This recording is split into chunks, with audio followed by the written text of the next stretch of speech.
This rabbi was tired. He's with all his kids. He's been schlepping already 24 hours. He said to the guy, you know, if you're already going to cut in line and make a chillul Hashem, at least take your yarmulke off. Not everybody has to know you're a Jew. And this guy got so embarrassed, he left the line. Called Gezel Zman, absolutely. Right? It was so embarrassed. A few minutes later, this rabbi felt bad. He felt bad. And his wife looked at him and said, you know, that was a pretty sharp thing. Now, Rav Moshe has a tshuva. Rav Moshe says if a person wants to go to the movies, should he wear a yarmulke or not? Chillul Hashem. And Rav Moshe says in the end, in his tshuva, Rav Moshe writes, just because you're not being as frum as you could be, wear a yarmulke anyway. You don't throw. Yeah, Rav Moshe writes that.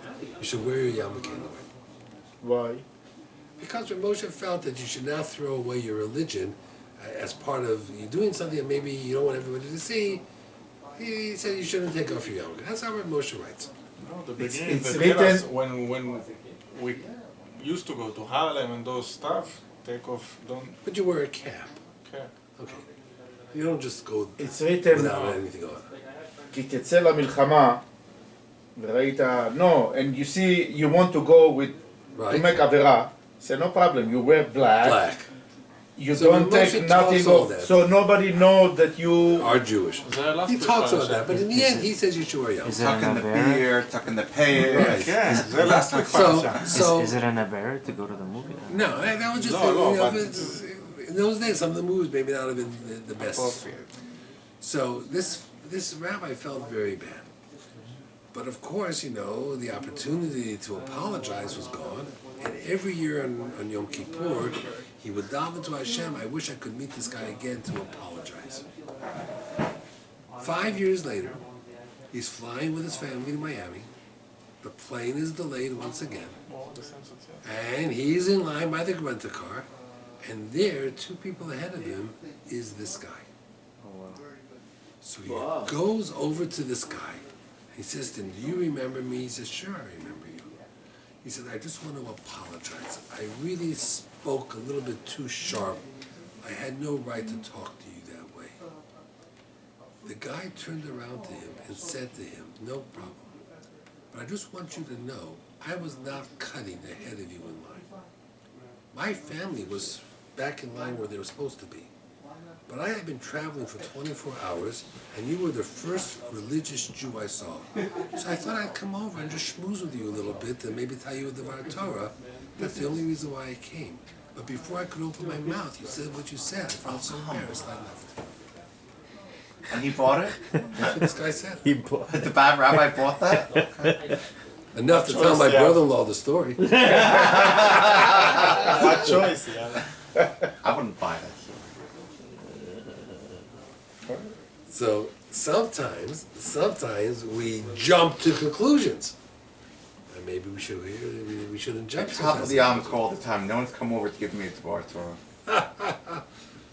You're here tonight. We're trying. No, to I meant like on the way. I know a story like this where, you know, basically the moral of the story is the fact that you should really think about before what you say, because Correct. You should be might be malamis. really sorry. This guy was accused of taking money from this other guy. Like, okay, Right. so guy A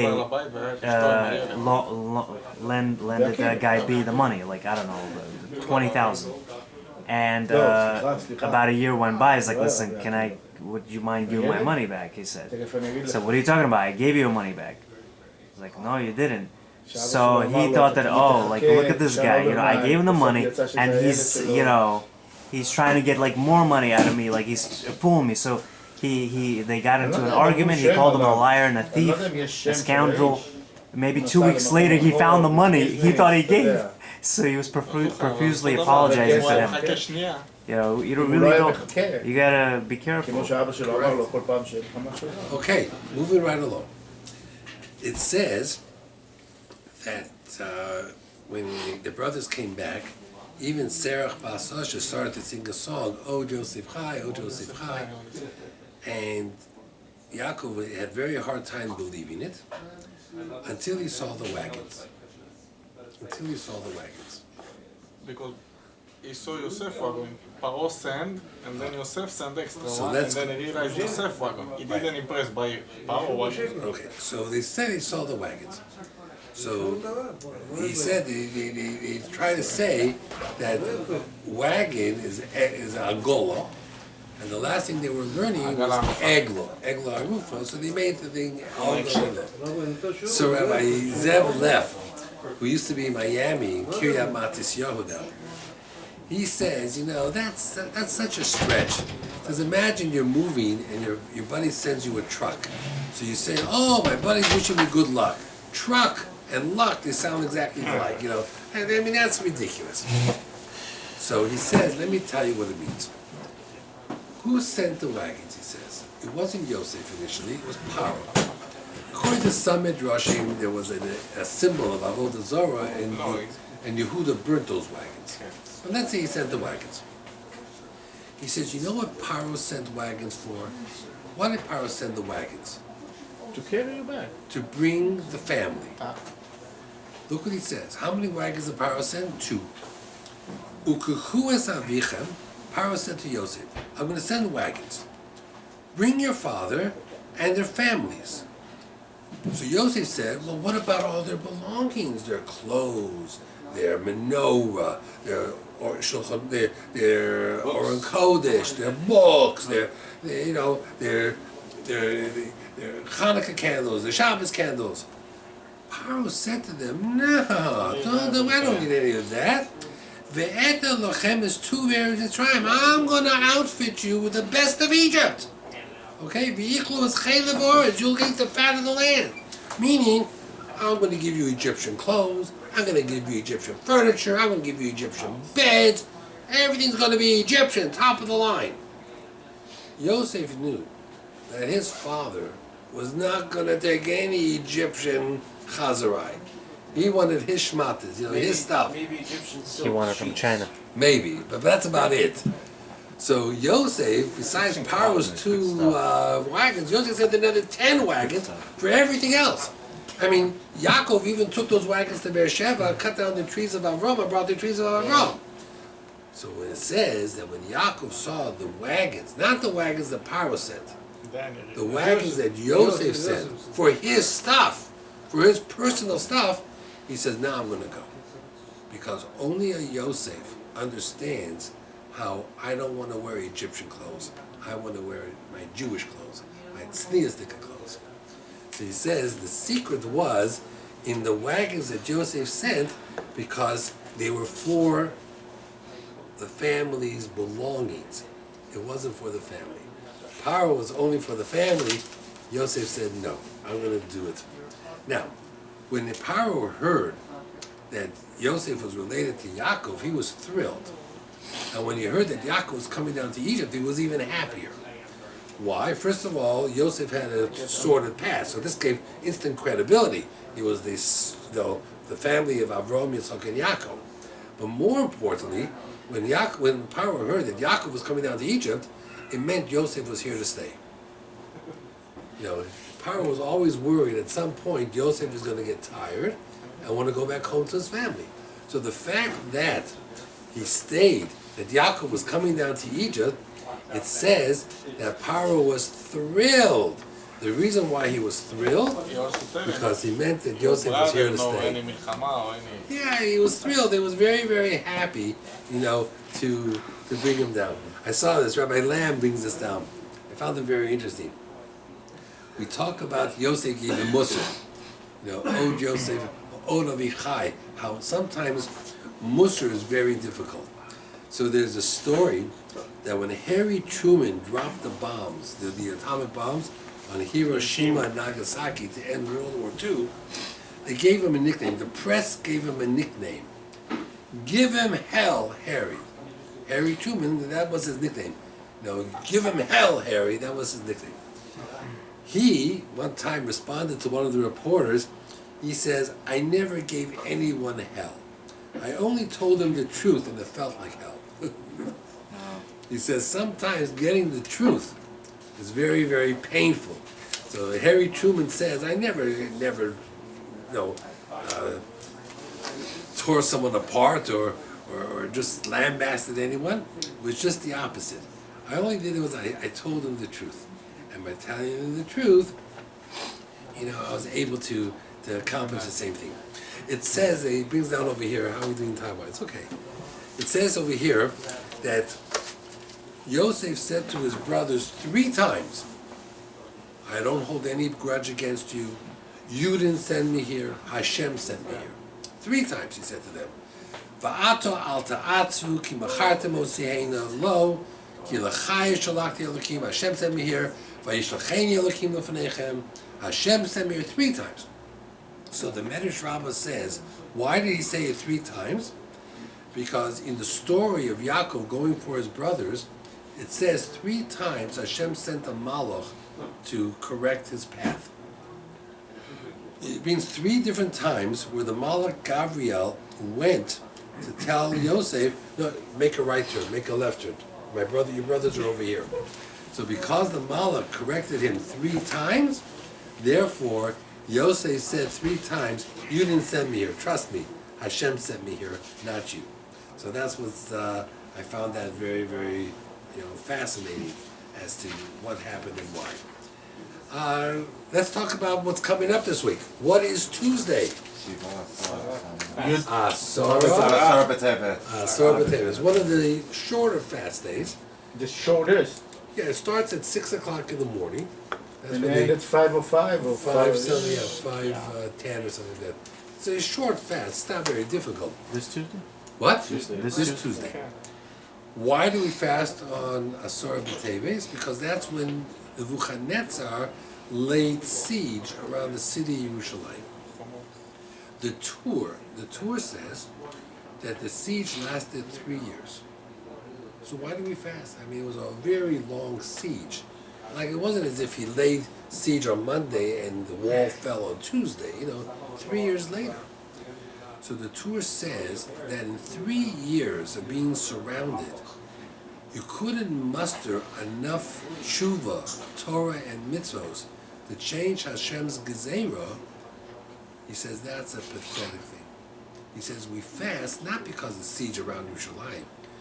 We fast that in 3 years the Jewish people could not wake up and resolve the conflict. And that puts everything a little bit in a different perspective. Now, tonight is the 8th of Teves. What happened today in history? Oh, they interpreted the Torah, no? They translated the Torah to Greek. And it wasn't an Art Scroll edition, but they translated it into Greek. And what that accomplished was it just made the Torah available. Now remember, Moshe had written the Torah in so many different languages. They had no problem with languages, but the Greeks were not looking to learn the Torah for the beauty of the Torah. The Greeks were looking to find mistakes in the Torah, contradictions in the Torah. So putting the Torah accessible to them only led to complications. But the whole changed the beginning. Bereshit, Bara. Yeah, they all changed. They changed it. Bunch of changes, correct. Only the beginning. Correct. Then tomorrow, which is the 9th of Tevet, is whose yahrzeit? You're getting there. The last Navi, how is it called? Think who's not here He was a tonight. Kohen. Who's not here tonight? No, Kohen. Who's not here tonight? Ezra Sofer. Ezra. Isn't his name Ezra? Yes. The yahrzeit for Ezra is tonight for tomorrow. So no wonder he's not here. He doesn't want to be in horror. He's preparing for the yahrzeit. Tonight is the yahrzeit. It's, I don't know what day of this week, but that's his birthday. I know that's his Parsha, Vayechi. Vayechi's is Parsha. Yeah. And was he called Ezra because it coincided with the yahrzeit of Ezra Sofer? It's funny. Whoever I get Ezra, that name, it's 99% Iraqi and 1% Persian. And he's neither one. Well, when he comes next week, we'll tell him that he was missed. Ulo, Egyptian. Tonight is Ezra HaSofer's yahrzeit. Wow. He was a Kohen, maybe the Kohen Gadol at that time. He made the Porah Adumas. When he came back together with Nehemiah, Daniel, and Zerubbabel, he was responsible for the construction of the second Beis Hamikdash. It was a difficult construction because the Goyim, Sanballat was the name of the head of the nations around, came at night and would tear down whatever they built. So they literally had to build during the day and put guards at night. And the workers carried swords. And eventually they wrote a letter to Darius, who was Esther's son, who sent a whole Persian army to protect the builders. And the Yerushalayim was built with the Persian army protection. Ezra, as you said, was a Kohen. He wrote the Sefer Yuchsin. He says that when he came back to Israel, like 90% of the Jews in Israel were all intermarried. And he wrote the whole Gemara in Kiddushin and Yevamos, all the Yuchsin, Kohen, Levi, Israel. In the Sefer of Ezra, he talks about Kohen families who claimed to be Kohanim, but they couldn't trace their roots back. He couldn't document it, so he took away their right to serve in the Beis Hamikdash. He denied them access to the Beis Hamikdash because they could not prove that they were Kohanim. So he was responsible for building the wall around Yerushalayim. So what, they had to go back till what? Till Aaron HaKohen. They had to be able... Wow. Now, there are some people...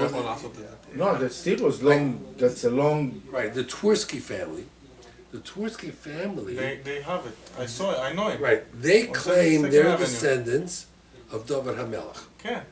He have it in his basement. I saw it. Right, he has it all the way back. All the way down in the basement. It's And like there are huge. some people who have their kahuna, they trace it back to the Shach, the Sifsei Kohen, because they knew that he was a Kohen. So if you could get there, he got you the rest of the way. So yeah, they tried to find... Wow. So, It's but- more than 3,000 years to go back. That's right. And in the book of Ezra, it talks about Kohanim that came and claimed to be Kohanim. And when Ezra said we tried to document it and we couldn't do it, I removed them from the kahuna. Wow. Ezra would not allow it. So I found that to be very, very fascinating. But his biggest problem was the intermarriage. And they did mass conversions, or the people left their families. He says that not a lot of people returned from Bavel. But those that did, when they met the people that were there, it was a whole problem. And all the Sefer, Ezra and Nehemiah talk about intermarriage. It's the theme. But he built the second Beis Hamikdash, and he writes, that when the people who remembered the first Beis Hamikdash, they must have been 85 years old, saw the second Beis Hamikdash, they cried. And when he asked them, why are you crying? He says, look at this building. You're so impressed with it, it doesn't compare to the first Beis Hamikdash. Oh. It was not identical, like from the outside? It looked like, but they didn't have the Shekhinah, they didn't have the Urim V'Tumim. They were crying. It says they were crying. And it means that they remember the first Beis Hamikdash when they were 10 years old or 15 years old. But then the Meforshim say it doesn't make sense. You would think that by the end of the first Beis Hamikdash, they were so distant from Hashem, the Beis Hamikdash was probably nothing to them. He says even an abandoned first Beis Hamikdash towards the end, before the destruction, had more Kedusha Then the second. than the second Beis Hamikdash. Then I just went through this book of Ezra and Nehemiah. I was teaching to somebody. I literally just finished Ezra and Nehemiah this week, last week, on Thursday. Ezra built a bima, and he went on top of the bima like the Kohen Gadol does, and he read from the Torah. And he writes in the book of Ezra, actually in the book of Nehemiah, that he read the whole section of Sukkot. It was the second day of Rosh Hashanah. He says the second day of Tishrei, second day of Rosh Hashanah, and I read the entire section of Sukkot. And then Ezra writes, nobody knew what a sukkah was, and no one had built a sukkah for hundreds of years, he says, hundreds of years. Now that's shocking. But it was only 70 years 70 apart. years. This is what he writes. And he says the people cried and cried and cried, and from the second day Rosh Hashanah, they went ahead and they got lulav and esrogim, and they got wood, and they built sukkahs. There was never a sukkah in Israel for hundreds of years like the sukkah that they made that first year when Ezra came back. What, they forgot it or just don't keep it? They didn't read, they didn't have books in their houses, they didn't know. They had a few Sefer But Torahs. it's a Masorah, no? And this is what he writes in the book of Ezra. You have to see it. He says they didn't have sukkahs. Nobody knew what a sukkah looked like. He taught them all about Sukkot, and they were crying that they had all these mitzvos that everybody thought they were such religious Jews, but they had been so removed and so isolated with no guidance that they forgot what it meant to be Jewish. And as a consequence, he says that כמה שנים היה בראשון לשני? 70 years, that's all. Make it sound like there were like a few Jews living around the Goyim. Assuming the kids was 10 years Do old. you know that when he counted the Jews who came up from Bavel, okay? He counted the families. The book of Ezra lists all the families that came up and how many in each family. And then he adds it all up. It's all just names and numbers, most of it. How many Jews from Bavel came back with Ezra and Nehemiah to start the second Beit HaMikdash? It's very little to find. 42,000. There must have been millions of Jews in Persia. 42,000. Ezra said he couldn't get them to come back as hard as he tried. So they was comfortable over there? I guess that's what it was. Sure. And eventually they stayed there. You Oh, had yeah, Rav and Chachnu, Shmuel, Chilo. Pumbedisa, you know, all Nahardor, all the big yeshivas were in Bavel. When we study Gemara, we study Talmud Bavli. We don't study Yerushalmi. כן, אבל אז there is no books. Yeah, The first one started in New York to print. everything was in Bavel. 42,000. Joining the few that were in Israel, it was so hard. It was an uphill battle. איזה שנה זה היה? It was an uphill battle that Ezra did. But to read, you have to read the book of. It's not that much in Ezra, but in Nehemiah, you read the book of Nehemiah, and he's there. Mordechai and Daniel, they're all there, and they're talking about making a sukkah for the first time in who knows how מאיפה many הם years. היו בבבל לאן יחזרו? לכנען כאילו? First time in how many years. שקראו לזה כנען. Okay, have a good night, everybody. מה It's הפילה? 10-2. כולם היו בגלות.